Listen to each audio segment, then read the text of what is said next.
Hi, I'm Lisa Loring, and I'm working with two cameras because I made the mistake of just recording on Vimeo yesterday and then could not upload the video to Instagram. Wah, wah.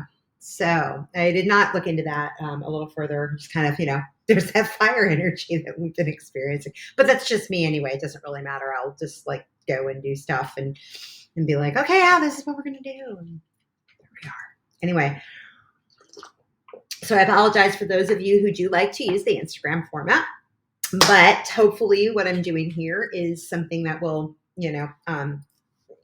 alleviate that, because using the Vimeo, I can upload to a lot of different, it's just a little less processing on the other end of things.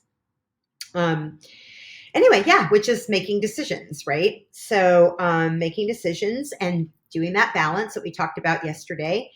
And balancing out like our passions, like, oh, we want to do like everything. But temperance is about, using both our, our faculties of our thought processes, our logic, but also, funneling our heart, our passions, our drive, and our belief systems. I did actually a lot of journaling on this, and this is one of the things I think I'll be doing with the Patreon site. I think I will be putting these kind of like extended, because what I do is, like I said, I meditate on these cards like a lot, throughout the day, the next day, the evening. And then, I have a lot more to share on that. And so this is one of the things I think that will happen on the Patreon site, which, at a particular tier, you'll have access to these kind of extended thoughts about the cards that were pulled, and lots of other benefits too, but that would be one of them. And so, when we are logically like putting things into motion, it is not always easy to, this is that Chariot card. It's not always easy to get everything going in the right direction. We can have a lot of great ideas, but it's, if we can just take it slow. And that was actually a piece of the meditation. Mars is about to go direct in the sign of Gemini. He technically is going direct on the 12th, which is, like a couple days away. But I've been feeling that for quite some time. And I think you have too. I don't think I'm alone in that. I mean, I'm not in Aries, but I have an Aries moon, and I also have Aries captured in my first house, which is actually Pisces, my Pisces ascendant. But so I have a lot of Aries energy that is kind of just part of how I am. And there were a lot of people like, oh, you're kind of Pisces, but you're a little fiery. So, that I've been feeling him going direct for some time.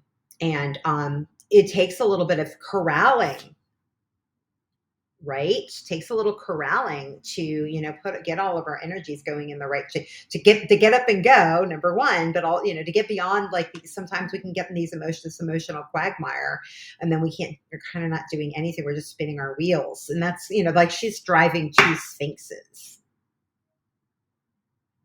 You're not just going to up and get out of the desert and start going. So once you can kind of get going, and you can kind of work with the emotions, understand the feelings, feeling it all the way through. That was, a big piece of it is we can feel our feelings all the way through. We're then coupling our emotional drive, our passions, our desires. If we can understand them, then we are melding. We're becoming molded by the further, deeper understanding, the expansion of our belief systems, the maturing of our belief systems. Like I said, Sagittarius, temperance is the card of Sagittarius, and Sagittarius is that higher mind. So, and Jupiter is also in Aries. I think he actually moved to the third degree of Aries at this point. He's going to zip through really fast. I think he's going to be out by like May. But he's the expansion of things. So, if we can expand our belief systems, and through our interactions on the material plane, this is where we start. This is where we're expanding. This is where we're doubling everything. We're expanding our capacities in so many different directions. But it does take skill. It takes a tremendous skill. These ladies are not messing around. They're skilled. They're driving sphinxes, and they're pouring fire from one cup to another. That takes a lot, but we're ready for it. We're ready to make this kind of magic. Remember, the magician was at the bottom of the deck. These are all major arcana. Oh, look, the King of Swords was under there too. He's the ultimate logical dude. He's not messing. Like, you know, he'll take his sword and be like, nah, nah, nah. And we have this skill. This is underneath all of this stuff. Oh, and the Empress popped up too. And that was the other thing. We can be in our most divinely creative. We are co-creating with the divine. But it does take that slowing down. You know, even though Mars is starting to chomp at the bit and go direct, if you are feeling that, remember what we learned while he was retrograde in Gemini. We've got to slow down those thoughts. It's a mutable sign. So it allows, you know, Gemini's a mutable sign. So is Sagittarius. That means there's a lot of transformation happening. It's not stagnant. This stuff is anything but stagnant, right? All right. Yeah, there's a lot of movement in all of these cards. And you know, this card I really loved because it had like so much abundance in it. Like it looks like it's more than 10, even without the like pentacles in the pentacle kind of thing that I was picking up. So I love that. So tonight we're going to continue working. You know what? We're not going to work with the Gilded Tarot deck tonight. I was a little torn, but I think we are going to move back to the Crystal Visions deck. And then I also have another deck by Kim Krans. Yes, the Archetypes. So we're going to work with that.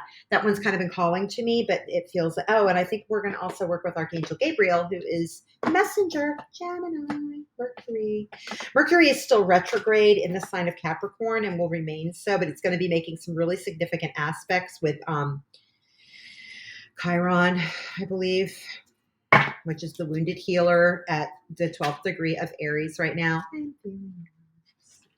For a long time, but he's in it. That Chiron is in an area where he will not come back for another 52 years.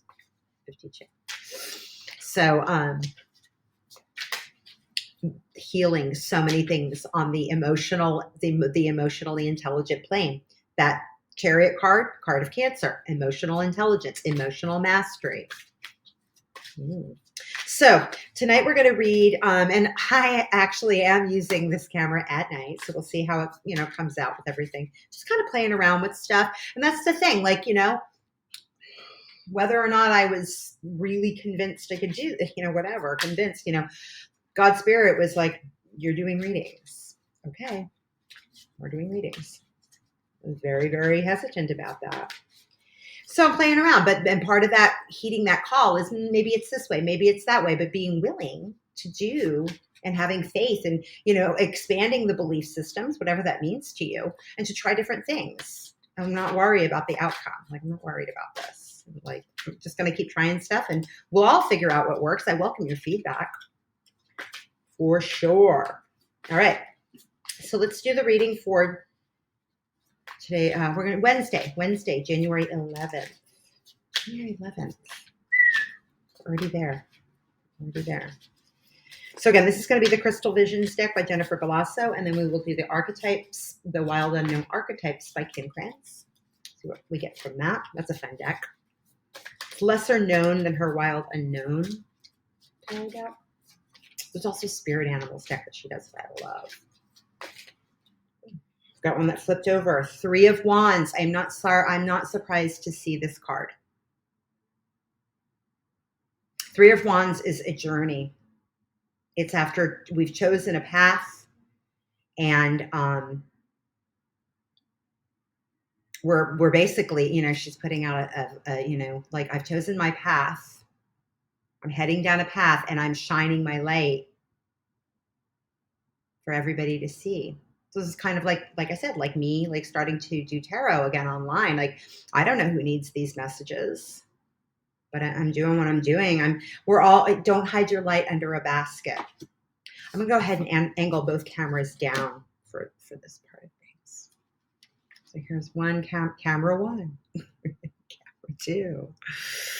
All right, good. I think we can all see. So here's the 3 of Wands, and then we'll pick a couple more cards, and they just kind of flew right out on their own.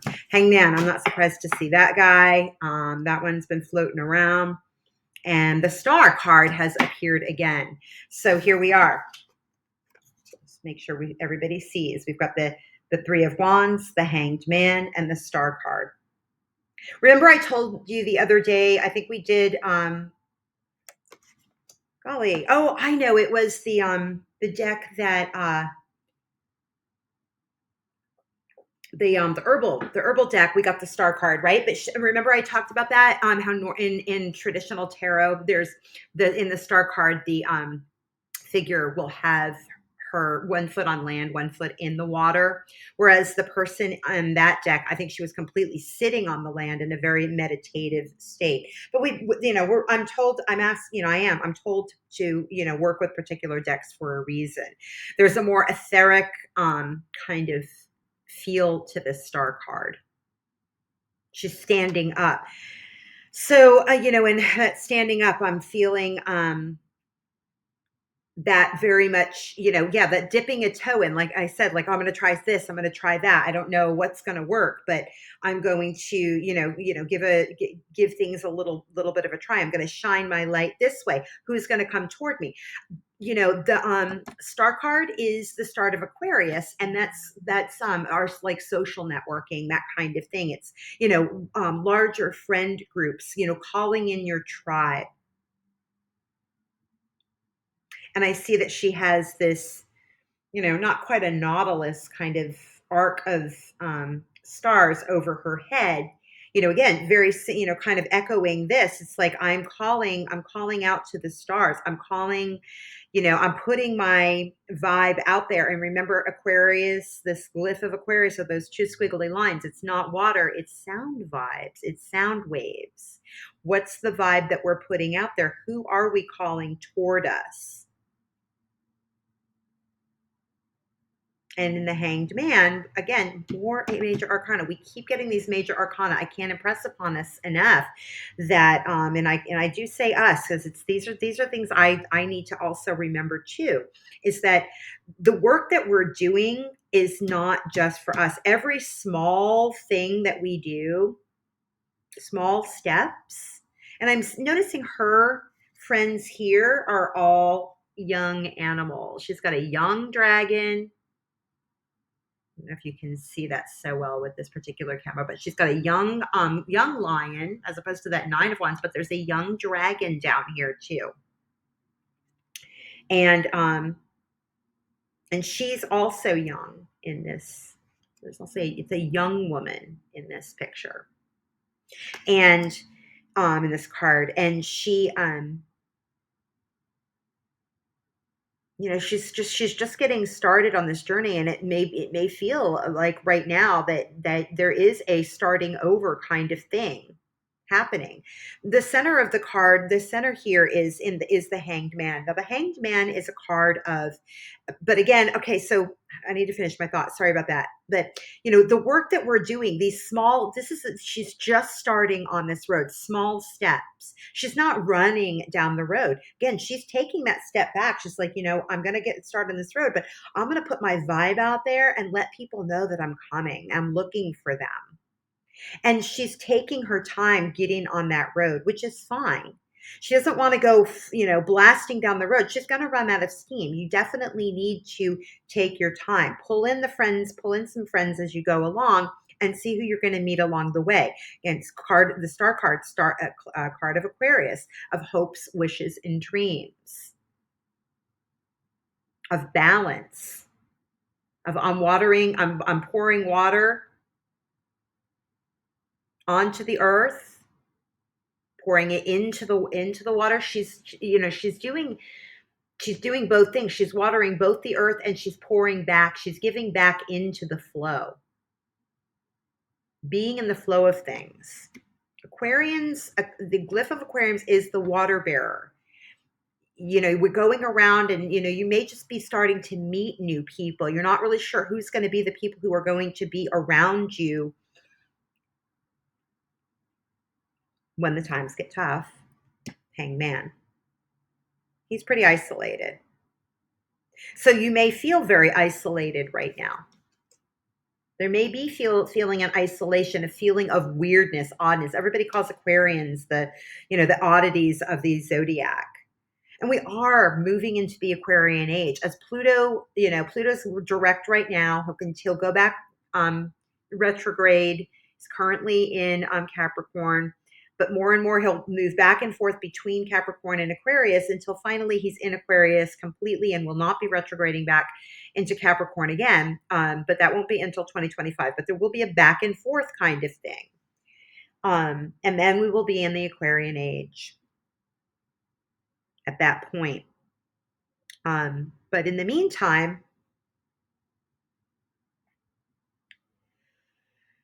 we're figuring out. I've got a lot of themes going through my head. Sorry about that. I'm taking a pause.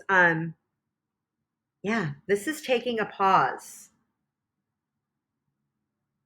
And although it may feel that the Hangman is often it depicts a person who is kind of has been hung out to dry, has been put on, is basically being put into a timeout for the things that they've done. But who's hanging? Are you hanging yourself out to dry? Are you letting other people hang where are you giving your power away and continuing to believe that you're being hung for things that have gone on in the past and behaviors? And if that's true, if there are some behaviors and whatnot that you need to change, absolutely do this. Take this time out before before Mars technically goes direct on the 12th, to do that inventory, do that inner work. And we've been doing self-reflecting. I've been talking about this meditation stuff, to taking that time out to really look at yourself and see where you do need to make improvements, but without the judgment. Look at yourself as the star that you are in beauty. Like, she's obviously, in a dress, she looks much better than, this individual here who's, kind of in his, the ropes are falling off him though. I see this, and that might feel true to you. Like the old ways of being, that came up in a podcast I listened to earlier by Robbie Hunt. She was saying that, we're in this position where, we cannot go back. We're being forced to make the changes. So if you are uncomfortable doing that and that's causing you a lot of stress, just please know that keep going forward, even if it's just small steps. You have chosen a path, whether you realize it or not. And, there was a quote, and I'm going to do it badly, but Thich Nhat Hanh, about we choose suffering because that's what we know. And we don't think we believe or deserve anything else, but we are stars. We're made of stardust. We are more than capable of creating new networks, of being in a higher, in the higher divine. Ace of Cups is at the bottom of the deck, of filling ourselves up. She's got water. She's watering the land. She's putting water in the water. The water's probably coming back up into her and putting itself into this cup. Oh, and the Lover's card is here as well at the bottom of the deck.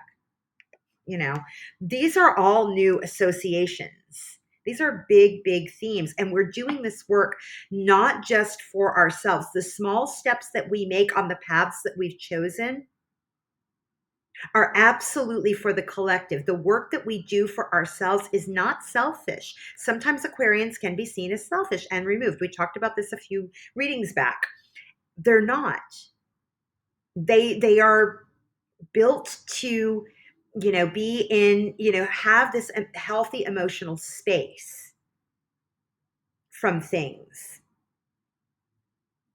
and to be with people, and to be balanced in their interactions, to be in the world and also to be within self. This is a balancing act too. Balance, balance, balance. I'm going to leave that for now. I want to pull a deck. I want to pull a card from the Archetypes deck. So, we're making small steps down a road that we have chosen, whether you understand that consciously or not. That road has absolutely been chosen. And you're taking your time, and that's great. That's needed. This is also a time out. Do some more feeling through the feelings. This is the card of Pisces. Pisces can be quite guilt-ridden. Don't I know it?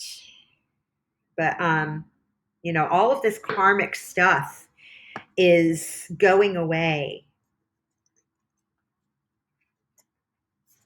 And we can either let ourselves continue to be hanged, or we can, stand up. She is in a standing position as opposed to the star card that we had a couple of readings ago. She's still looking down though. She's still meditating. She's very contemplative. She's very thoughtful. She's very considerate.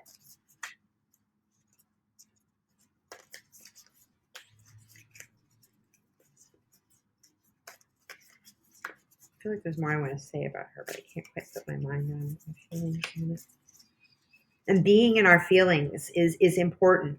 Look at how you're feeling in order to take that perspective to improve your vibe. And then you can turn the hanged man the other way and be free. He's not really, we don't have to, woe is me. His arms also make a number 4, which is a number of Aquarius. It's of where do I belong? He's considering, where do I belong? Where did I come from? What did I do wrong? He's thinking about the behaviors that got himself in this position. I'm going to find where I belong by putting out a better vibe, rather than this dark and lonely space. And, if that's where you are, I understand that. I feel for that. Okay. Oh gosh, it's chatting. If that's where you are, please know that, being isolated, people, part of being an Aquarian, the Aquarian vibe is understanding that we can't take people's burdens. We can't walk your journey for you. We can't walk our journey for one another. We can only walk our journey. I talked about this too, but we can walk next to one another. I think it was in yesterday's, the reading I did for Tuesday or Monday. I can't remember, but we can walk with one another. And that's a very Aquarian, high-minded, we can stand with one another. We call out the right friends who are going to be with us in the hard times, who can walk with us in our journey, because we do need to go through those difficult things. We do need to take those hard, honest looks at ourselves, and with the right people around us. When we're calling in the right people, we're calling through the stars, we're, putting the vibes in the water, we're putting the vibes in the land, we're putting the vibe out there in the air. We'll call the right people we'll be in the right tribe. And we don't need to be feeling isolated. Absolutely not. So if you are feeling that way, please reach out to me. I don't care if we know one another personally or not, but just reach out, because you do deserve the people around you. You do deserve to stand up for yourself and ask for help. That's self-love. Being willing to ask for help. Oh, this came up again. Okay. Well, we've got 2 cards that have come up. We've got the Mountain.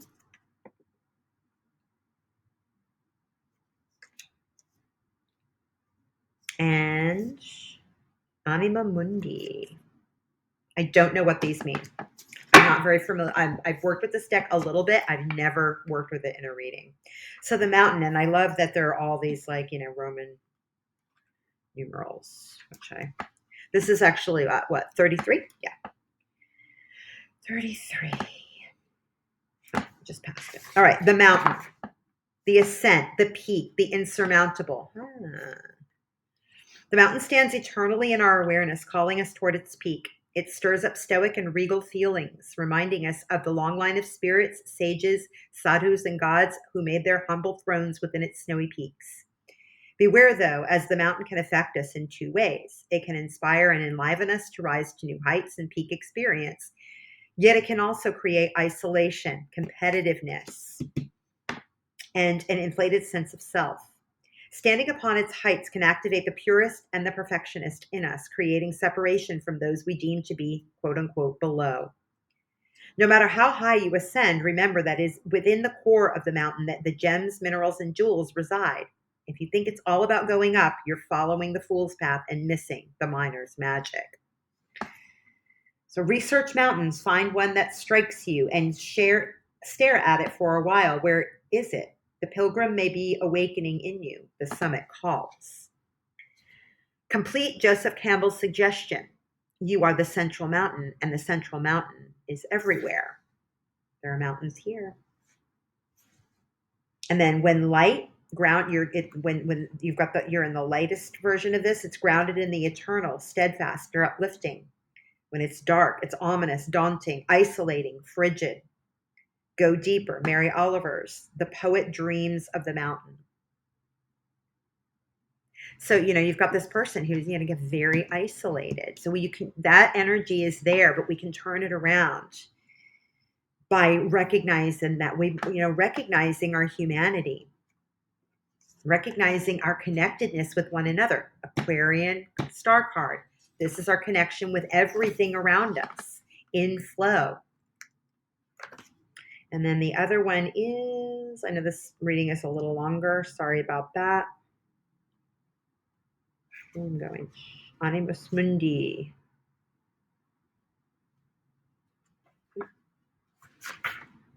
LXXVII. Is that the last one? It must be. Oh, yeah. It's the end of the deck. Damn. Anima Mundi, the soul of the world, all that is. Anima Mundi epitomizes the principle, accept all, reject none. You can't make this up, guys.